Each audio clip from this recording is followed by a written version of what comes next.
420 somewhere, and right now that somewhere is right here. So hello and welcome to the Cannabis Show. I'm producer Vince, and here's your host, Ricardo Baca. Vince, thanks for that, man. To everybody joining us today, welcome to the Cannabist Show, where we talk about all things weed. Hashtag all things weed. And that is the serious marijuana news and the fun stuff as well.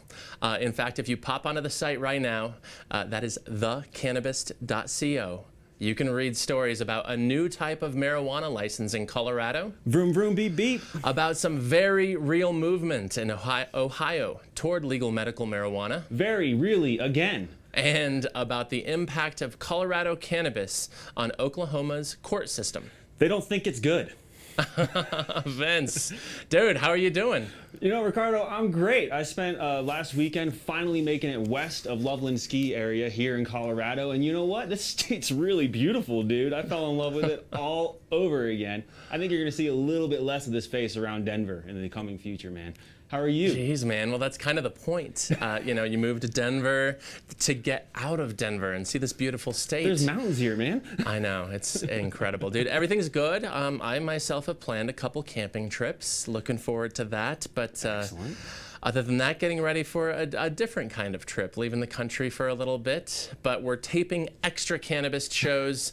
We will not miss a step. We will not miss a week in that time. So, Vince, I think it's ready. Are you ready for the week in weed? Right after I say that you can't say you're ready for a different kind of trip on this particular show, dude. Let's go ahead and do the week in weed, though. Always ready for a different kind of trip.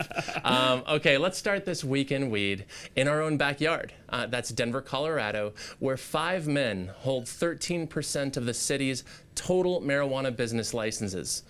In looking into the ownership of cannabis businesses in Denver, we found that an elite and successful few own a large percentage of licenses and businesses in the city. And you and our colleague, who, you know, our readers will recognize his byline, Dave Magoya, did really, really good work on this package, Ricardo. Another one of the stats that really stuck out to me was this one. 10 people control nearly 20% of Denver's 1,046 active medical and recreational licenses. I know, it's wild, right? And the other 80% of Denver's pot licenses are split among 641 people. We are the 80%. So this information was a part of an investigation we did into Denver's biggest ganjapreneurs. And the city's 3 largest license holders are Native Roots owners Peter Noble, Joshua Ginsberg, and Rhett Jordan. Live Well owner John Lord and John Fritzl, who either owns or co-owns Buddy Boy, Lightshade, Potco, and M. Hardin. This data is Denver-centric, but let me give you an idea of what these shops look like across this beautiful state. I finally realized it's so beautiful. Native Roots has 16 pot shops, and the other 2, John Lord and John Fritzl, each have 14 marijuana shops in the state. You know, these businessmen's stories are fascinating too. That was a part of what we did. We wrote some long profiles on who they are, where they came from. John Lord, he's a Kiwi, he's from New Zealand. He made his fortune selling baby products like child car seats. And now he's in another highly regulated industry. The Native Roots guys only had a couple shops and a couple small grows before landing a dream partnership with telecommunications and real estate millionaire tycoon Peter Noble. Ricardo, I really liked Fritzl's story too. First, he owned a Subway fast food restaurant. Most of us start out in fast food. Then he got into high-end real estate development, and after the bottom fell out of that market and he filed for bankruptcy, Fritzl obviously got into weed, legal weed, and has since built an insane empire in Colorado and other states at the same time as his family disowned him for working in the weed industry. That can happen. That can happen. You can read our main story as well as the profiles on all of those businessmen at thecannabist.co. So, Vince, elsewhere in the week in weed, there's a new study out there saying that the blood tests determining a driver's marijuana impairment have no scientific basis.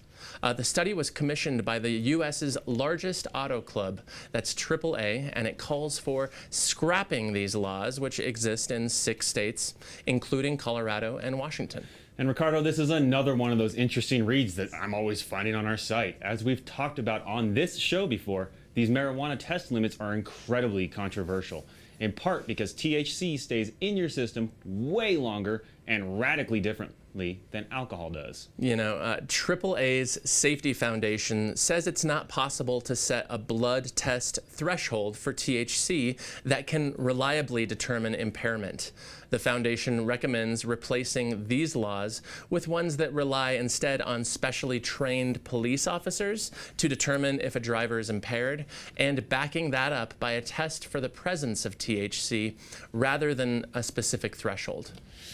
You know, that might be problematic too, though, Ricardo. Regardless, AAA President Marshall Doney told the AP, quote, "There is understandably a strong desire by both lawmakers and the public to create legal limits for marijuana impairment in the same manner we do alcohol. In the case of marijuana, this approach is flawed and not supported by scientific research," end quote. You know, crazy story. We will be following it, and I think this is far from the last time we've heard about this specific issue. But Vince, lastly in the Weekend Weed, we have one of my favorites, British neo-soul singer Joss Stone, making headlines in the UK again, and again, she's getting in trouble for speaking her mind. This time about growing up in a strict household and a strict country, where she doesn't think cannabis is discussed in the right light. Yeah, Stone told The Guardian about her love of weed and her parents' hatred of her love of weed, and that she still gets high. But she said her parents' closed-mindedness is representative of a larger problem, and that is how they talk about marijuana in the UK. Here's Stone's money shot. Quote, "It's an injustice that we don't talk about marijuana properly in Britain," end quote.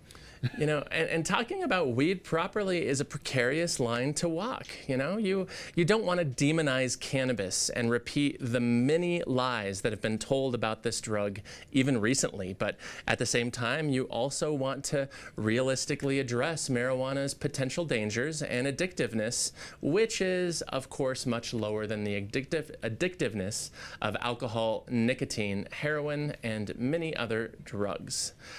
Vince, it is time to bring out our first guest.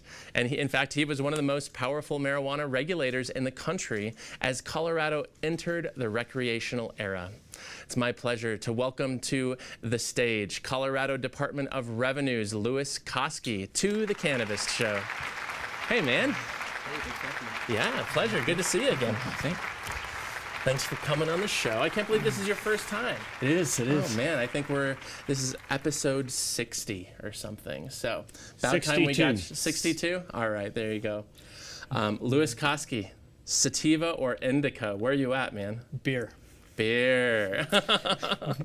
All right. I appreciate it. So IPA or lager? Kind of a 10W30, kind of a higher viscosity. Well done. Okay. All right. Well, again, thanks for joining us here. Obviously, a lot of people know that things are starting to wrap up across the street at the Colorado State Legislature. So I want to take advantage of having you here, since you've been spending a lot of time over there this session, to just kind of catch up on some of the more interesting and newsworthy things that have been going down over there. So let's start with, the ownership bill that changes who in Colorado can own and invest in marijuana businesses. So tell us about these changes and what they mean for the marijuana industry, but also for the marijuana enforcement division where you are. Sure. So this bill, the ownership bill as we call it, if it's successful through the rest of the process, is really going to represent a really significant change for ownership within the state of Colorado. Currently, right now, every owner has to have been a resident for at least 2 years before they even apply for a license here. So as a result of that, it really kind of starts to limit the amount of investment that licensees have available to them, because all the owners, regardless of how slight or what the mechanism is, has always had to be a resident for 2 years. This new ownership bill makes a couple of really significant changes, especially in that area. One is it basically eliminates the requirement for an owner to be a 2-year resident of the state of Colorado. Now, what did happen is the bill requires still for an owner to be a resident of Colorado for a year, and that there always has to be a Colorado resident owner here in the state of Colorado. Everybody else could be potentially from another state. And when we were working with licensees and other stakeholders that had an interest in the ownership bill, one of the concerns we of course had was how this was going to change the scope of the background investigation. The retail marijuana code, the medical marijuana code, they both really have some pretty stringent requirements on qualifiers for ownership. And so in terms of the background checks that these owners would be put through by the state? Correct. Okay. Criminal and financial background checks. So to a large extent, what this does is this limits the number of owners to 15 or less regardless, and that includes people that have a tangible equity ownership interest in the business, but it also allows for it also accounts for other really important positions within a company, like a chief executive officer, a board member, a chairman of the board, those types of things. So it includes all of those in the 15 people. So if the policy is successful, what it does is it really allows us to be able to anticipate how complex a lot of these background investigations are, and it's also going to allow us to be a lot more efficient in getting those completed. So this seems like it's a win for industry, right? But from your perspective at Revenue and m.e.d, is this a good thing from your perspective as a regulator as well? Well, officially, we're certainly we have no position on the bill, but I think what the bill does illustrate is what happens when you get a really diverse group of people together. They collaborate, they work through some of the differences they have, they get a better understanding of so for example, I have a much better understanding now of what the the industry needs in terms of capital investment based on my experience working through some of the deliberative processes in that legislative session. And I think now they have a little bit better understanding of how much work we have to do in these background investigations to make sure that we're vetting properly everybody who has ownership in these businesses.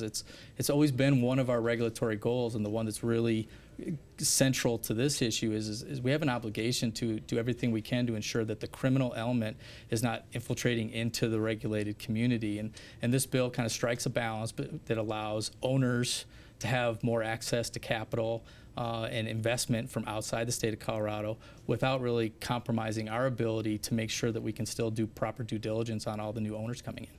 How big of an issue is banking in this conversation? I mean, granted, a lot of marijuana businesses have access to banking. They're not necessarily out there screaming from the rooftops about who they're banking with, but is that a big part of this conversation, or is it something else? Because these businesses don't necessarily have access to the same traditional loans that maybe a different industry might.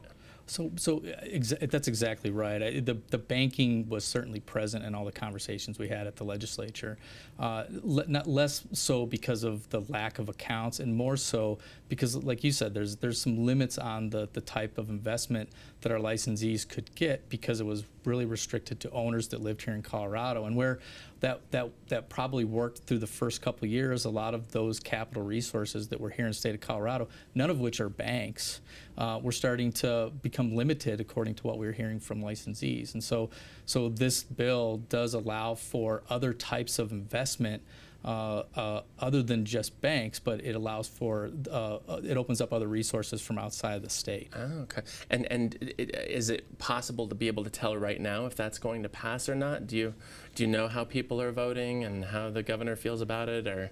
Well, so far it's been pretty successful in the process, and so it seems to have some momentum. But I don't make any of those decisions, and it still has to get through all the proper approval processes. And so I think most folks are pretty optimistic that it's going to be successful. Great. Let's switch to another bill that's currently at the ledge. This is the sunset bill for marijuana regulations. Can you pick out some of the highlights? Of course, these are some large meandering bills, but what are some of the highlights of this sunset bill? So the highlights really fall into two categories. There are a category of legislative changes that were in the sunset bill that were really specific to recommendations that the Department of Regulatory Agencies made as part of their sunset review process.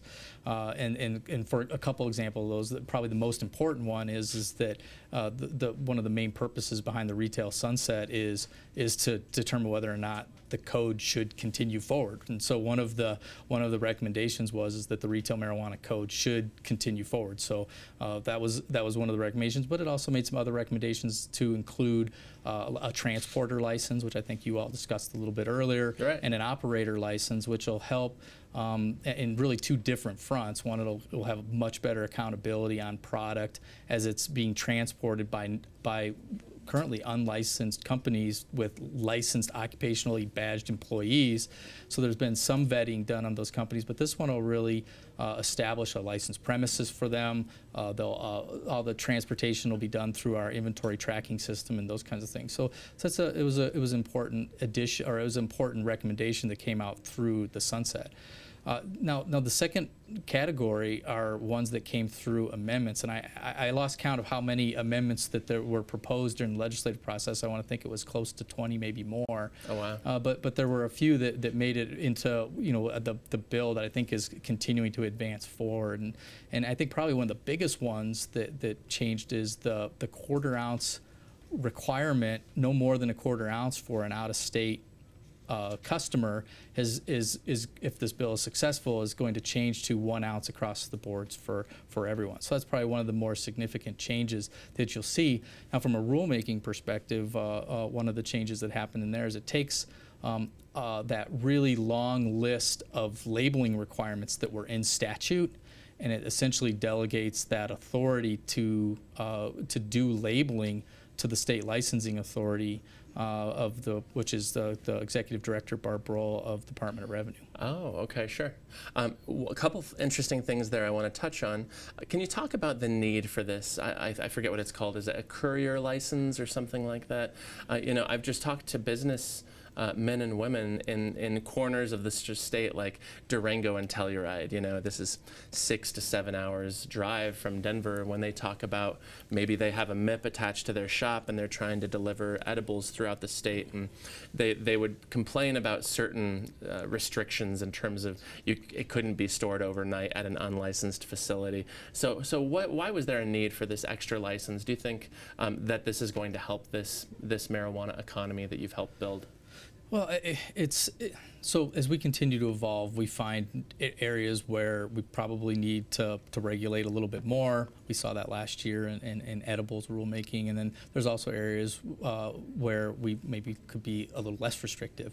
This transporter license kind of expands a little bit in that I think the industry and these couriers and us, frankly, saw a need to be able to account for marijuana that's transported amongst licensed entities. And originally, when all the marijuana businesses were opening in 2010, when I first got involved in this policy, it was really obvious that that the transports could be done with the two people that owned the company, right? They weren't so big, and so as they've continued to get bigger, and they've had to rely on other vendors that they can use to help with some of the transporting process. So I don't think it was really contemplated back when we first got started with all this. So now that the businesses are getting bigger, they have a need for that kind of component to the industry. We also realized that between the inventory tracking system and how it tracks transports from one place to the other, it doesn't allow somebody to go to 10 different places and hand 5 of those off to another person in a parking lot that's leaving Denver and going to Durango. So what this really does is this starts to increase the level of accountability that licensees have, that they show us when we monitor them, that the product's being tracked indeed from seed to sale. So a transporter under this license, and there's a lot of work that needs to be done in rulemaking on this to really put some details to it. But I think what's going to happen is a transport licensee will be able to go to 10 MIPs, go back and put all that inventory into their metric system, their inventory tracking system at their licensed premises. And then they'll be able to manifest that out from there with different drivers to wherever it needs to go around the state. And then the other additional piece of that is it'll probably allow for them to have an off-premise storage permit somewhere too. Maybe strategically they might want to put it in the western part of the state, or strategically they might want to have it down south.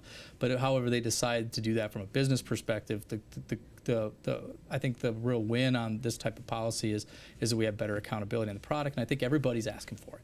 Cool. It makes sense, you know. I think especially for a state that's trying to track this substance seed to sale, that seemed to be one potential missing part of the equation, given that it's kind of a big state that we live in. If you're driving from corner to corner, Colorado, that's quite a trek. Louis, I also want to treat this as something of an exit interview too, because last December you were promoted from the director of the Marijuana Enforcement Division to Deputy Senior Director of Enforcement at the Department of Revenue. Is that right? That's correct. That's correct. Okay. Wow.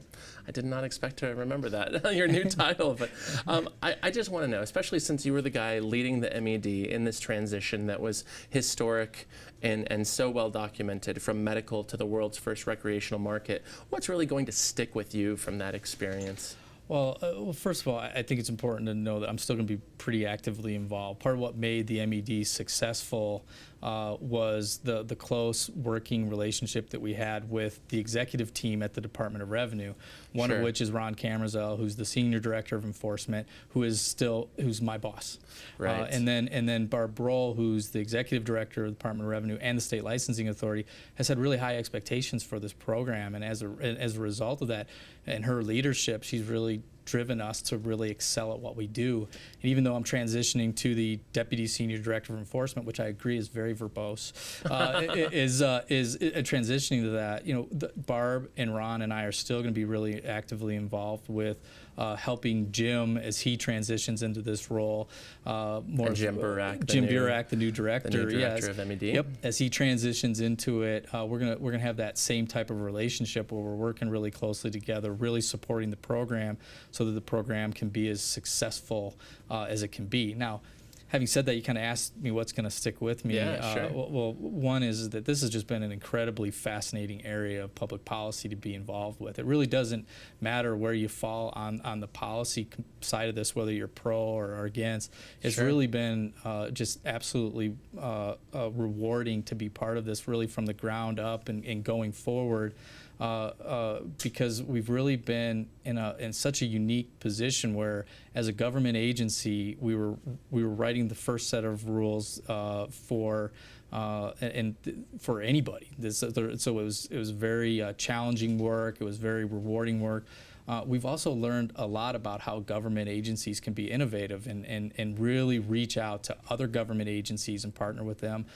But even more so, reach out to other stakeholders that have really strong feelings about this policy on both sides of it. So that's certainly going to stick with me over the long haul, and that there's always some good ways to look back at how marijuana policy has evolved in the state of Colorado, and you might learn a lot about how you might want to do that in your jurisdiction, but you also might learn just a lot about good governance and how you can implement some really neat ideas into that kind of divisive policy.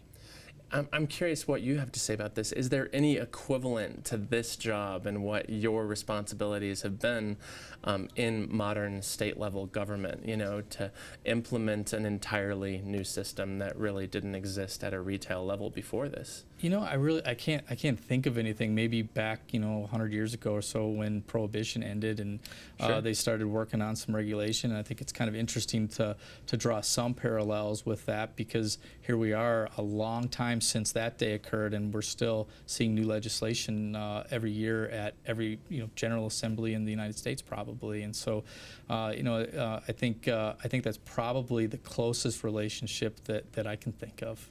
I'm curious what you have to say about this too. It's you know, Colorado, the residents voted overwhelmingly for Amendment 64 in 2012. In other states like Vermont, you have state-led, legislature-led initiatives to legalize cannabis recreationally. Of course, Vermont failed last week, fell down. But is that interesting too, watching it from your perspective as a state regulator and watching these state legislators in other states consider pushing through this kind of legislation? Yeah, you know, like I mentioned before, almost every aspect of this policy area has been fascinating to me. Sure. And it is really interesting to watch how other other jurisdictions are addressing the issue, right? And we have essentially 2 constitutional amendments and 2 codes. Some other jurisdictions might look at that and go, well, I can see where this is heading in Colorado. Maybe we could do it a little bit more efficiently with with no constitutional amendments, some legislation, and 1 set of rules. So it's going to be really interesting to see how other jurisdictions take this on, and I think it's going to be really important for Colorado as this continues to advance and evolve, that we're really paying close attention to what the other states are doing, because they might have some really good ideas that we might be able to fold into what we're doing, just as we probably have some pretty good experiences that we could share with them to help inform some of the decisions they're going to make. Absolutely. Louis, we're going to chat some more in a few minutes. Yes. In the meantime, thank you for joining us. This is thanks for having a me. pleasure. Yes. For sure. Now on to our next segment, where I will throw to our very own Doctor of Dank, Professor Pat, for this week's entry in the new Cannabist lexicon. Grinders. Generally made of metal and containing multiple pieces, these are used to break up marijuana by threshing it between the teeth attached to the top and bottom, opposed to using your hands, preventing all of the sticky icky from ending up on your fingers. High-end grinders contain a screen that allows kief to pass through, allowing you to collect it and top your bowl off. For example, to hear that in a sentence, I need to clean my grinder after 420. We probably put a whole ounce through the poor thing. Okay, thank you for that, Professor Pat. Now, on to our next guest, who is also making his first appearance on the show. In fact, he works with Louis and even has Louis's old job. So please help me welcome Colorado Marijuana Enforcement Division Director Jim Burack to the Cannabis Show. Hey, man. Ah, yeah, give it up. There you go. Right on. All right, Mr. Burack, we have m.e.d's past and present here. I dig it. Jim, sativa or indica? You know, as any good Coloradoan who loves the outdoors, I'm going to plead skiing. Nice. That's my You're medication. more skiing than snowboarding. Yeah, I'm an alpine guy. Oh, cool. Okay. Alpine meaning telemark, or is that the same or different, or Downhill. Oh, just downhill. 2 skis. Okay, sure. Nice. Okay. Well, thanks to you for joining us as well. Thank this you. is great. I'm psyched to talk about this because this is something that we've written about a lot. But the m.e.d is currently in the process, of course, of opening up its records to the public in a more forthcoming, straightforward, right there on our website kind of a way. And already we can now go to the m.e.d's website to find information on cannabis business ownership and locations. But you guys are prepping to debut the second phase of this initiative, and I'm just curious what that entails and why this is important from your perspective. Sure, I can give you some sense of the direction we're going. Yeah. You know, m.e.d and the Department of Revenue are committed to making our records accessible to the public. We all have to recognize that there's something called, in state statute, called the Colorado Open Records Act, or CORA. And so we're obligated under statute to make public records accessible to the public. And so one of our challenges is we want to do that efficiently. These records are already available under CORA, but we have to do them manually. So what we're trying to do is gradually take those records, put them online so that they're available to the public. And I think it furthers our shared interest in transparency. And so we're going down that path, and we're going to continue to go that direction. Well, as a member of the media who's reporting on the industry that you guys are regulating, it's very good news. And as I mentioned, right now we can already go there and you plug in a business name, a business owner name, and get information. But can you talk about the next phase or two, what kinds of additions we can see in terms of functionality? Yeah, I mean, we're going to start having different pieces of that public information available, whether it's facilities, whether there are other data elements that we have in our records, and again, that are public information. We all have to recognize, too, this is all public information that other agencies, other regulatory agencies have this licensing data that they make available online, just as we're doing. So right. It just, I mean, here's basically what I can tell you: we're committed to open records, and certainly in consultation with our industry partners and we're making this information available online to the public. Well, speaking of the industry partners, I know you've taken some of these phone calls. I've taken a few of them myself in reporting these stories, but some in the industry are not happy about this information being made so readily available. They're the opposite of a journalist who's saying, oh, good, now I no longer have to fire a Cora with the m.e.d. I can just go online at any hour of the day and it's there. But some of these ganjapreneurs are telling us that they think this information being so public invites criminals to their front door. So what do you tell them in those kinds of situations? I think, as I said earlier, m.e.d. is committed to transparency. We're committed to following state statute, which is state law, on making that information available under Cora, and that's the commitment that we have to the public. And so, just like other agencies that make licensing data available, we're going to continue to develop those tools and make that public information available.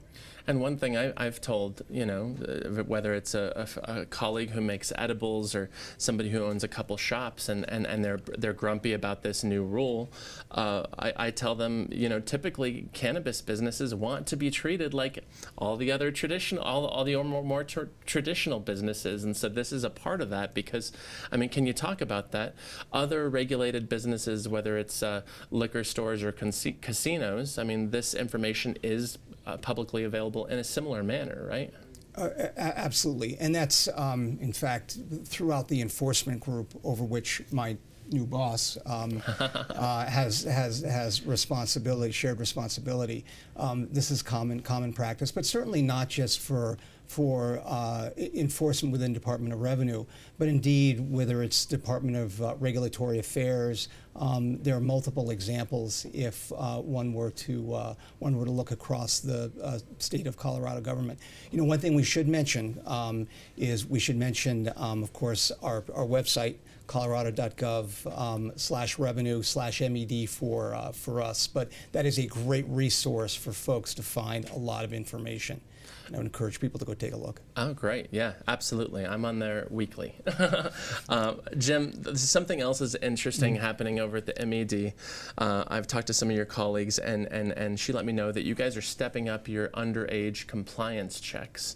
I know we've reported on these over the years. I remember the first one that the m.e.d. carried out, and no businesses were found to be selling to people without the correct identification, but they haven't always gone that way. So kind of let us know where we're at with these compliance checks. Are a majority of these businesses acting responsibly, and also why step up that enforcement and that compliance check?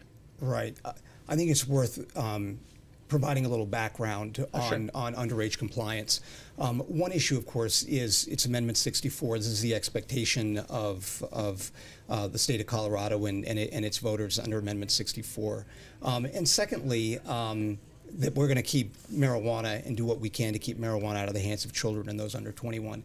The second piece of this, of course, is the Cole Memorandum, which was issued in 2013 by the U.S. Department of Justice, which in essence placed the prohibition or keeping marijuana out of the hands of children was one of the highest priorities that was placed effectively on the state to ensure that we had laws in place and that we were enforcing those laws to do whatever we could to discourage access by those under 21 and juveniles to marijuana.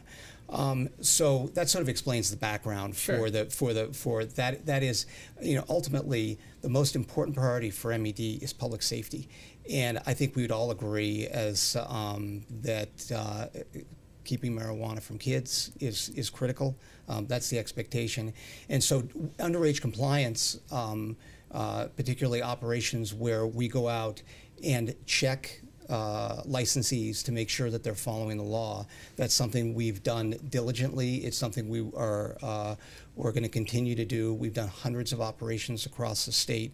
And we should understand, I mean, we work with our licensees to educate, we encourage compliance, but at the end of the day, we're going to enforce the law and ensure that there are no instances of underage sale through the regulated market, and one sale is too many as far as we're concerned. Absolutely. So, you know, are you guys sending out a bulletin to industry to let them know that this is being stepped up, or is this just immediately implemented now and just they can find out by watching the show that there will be more underage compliance checks? Or we're continuing to work all avenues to, again, it's about education, it's about encouraging compliance, it's about enforcement.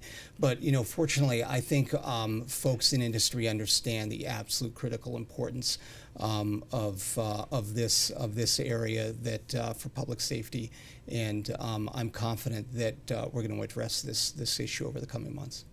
Absolutely.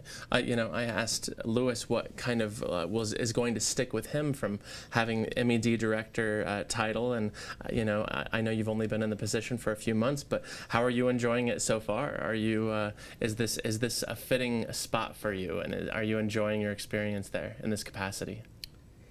You know, it's actually kind of appropriate here because I'm sitting here next to Lewis. You know, I came on board m.e.d. Just over 2 years ago as the chief of investigations, and so in essence, Lewis has mentored me. The fact, though, that he's not going very far and will continue to be a resource for m.e.d. that he continues to provide sort of that institutional memory and, as That's you huge. saw, the experience and background that he brings to m.e.d. and continues to bring to DOR is I feel very fortunate to be where I am. Good. Well, speaking of Lewis, let's bring him back into the conversation. I couldn't have both of you gentlemen on the couch and not talk about pesticides. I mean, you guys have been talking about it for years, and you know that we've been reporting on it a lot for the last 14, 16 months. So let's dig in. Denver really got that recall process rolling, 20+ recalls, and then around mid-February of this year, it seemed as if the state stepped in with its own recalls, its own investigations, shared between m.e.d., Ag, and the health department. So, but one of the things that we're also seeing, amazingly, is that some of these businesses are still using these banned pesticides. One of the state recalls a couple months ago said that it was used as recently as February. So I'd love from your guys' perspective, Lewis, let's start with you. Where are we at in Colorado with pesticides and pot? Well, I'd like to really kind of start kind of where you left off there in terms of how we're viewing this. Jim kind of mentioned earlier with underage compliance how public safety is always on the forefront of our minds as we're making decisions about whether it's rulemaking decisions or where we're going to invest resources into administrative actions. On the pesticides, which has been a very challenging area of policy without question, we still have the regulatory goal of getting all of our licensees into compliance with the approved list. I mean, ultimately, that's really where we want to be is the Department of Agriculture's list, which establishes what pesticides are allowed for use. And I think that's really important because it is a public safety issue. It's really important that the consumers have faith that we're using pesticides appropriately on marijuana, and that's been kind of that's been framed through the use of that list. And so Sure. that's really where we're at with pesticides right now. Is we're continuing to partner really closely with the Department of Agriculture, the Colorado Department of Health and Environment, and Department of Revenue, along with the m.e.d., to really come up with good paths forward to be able to ensure that licensees are in compliance. And that can be through them voluntarily coming into compliance, or if necessary, there can be some continued enforcement of those actions as well. And Jim, this is really heated up in your time in your short time as director. So what do you think? Where are we at with this issue in Colorado?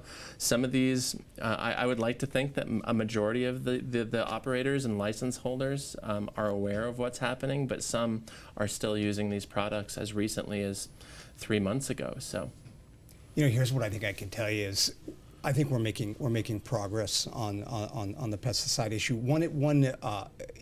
item I'd like to add to what Louis mentioned, and I think sometimes it's forgotten, is we also have an obligation to be concerned, because again, it's about public safety.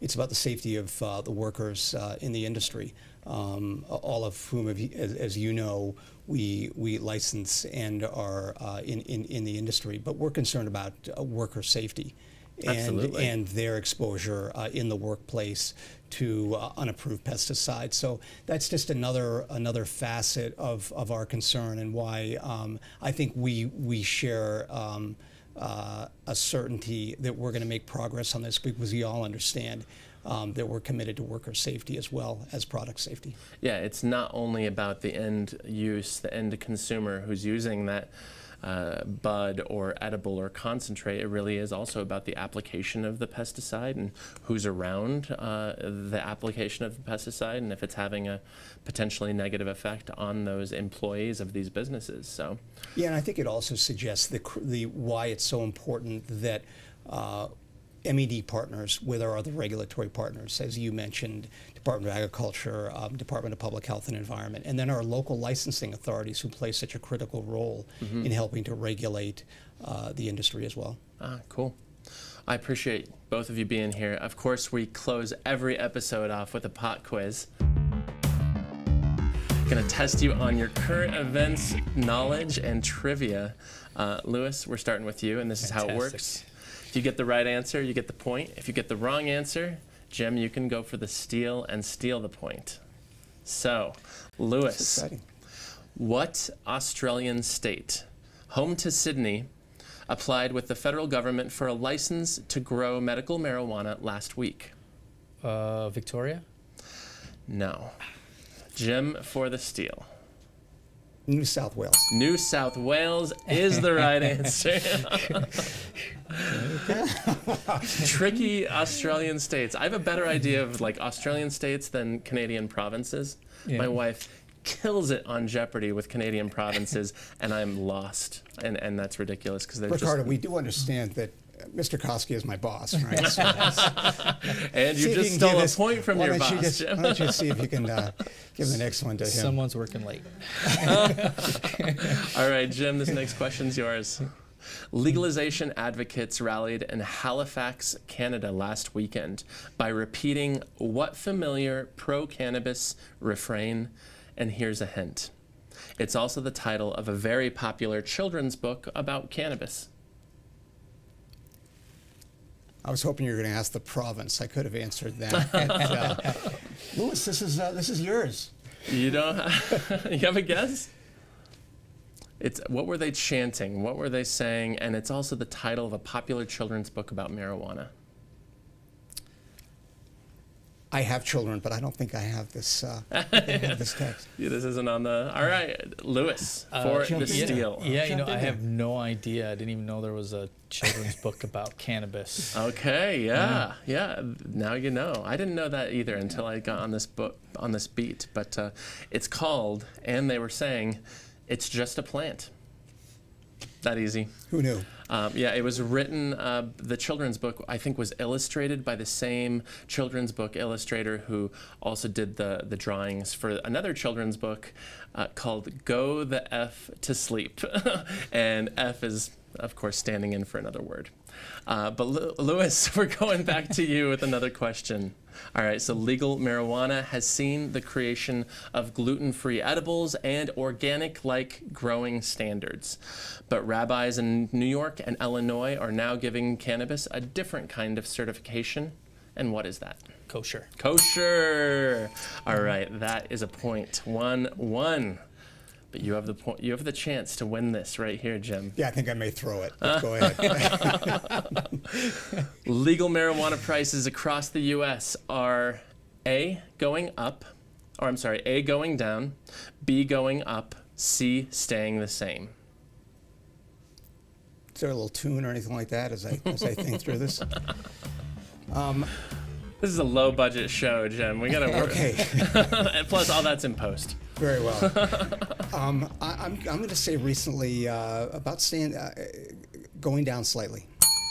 Going down A, and that is the correct answer. Nice for job. the win. Way to go, Jim. Working late tonight. Have fun. What's That up? was a mistake. Jim Burack, Louis Koski, thank you so much for joining me, and most importantly, thanks to you all for watching and listening to the Cannabist Show.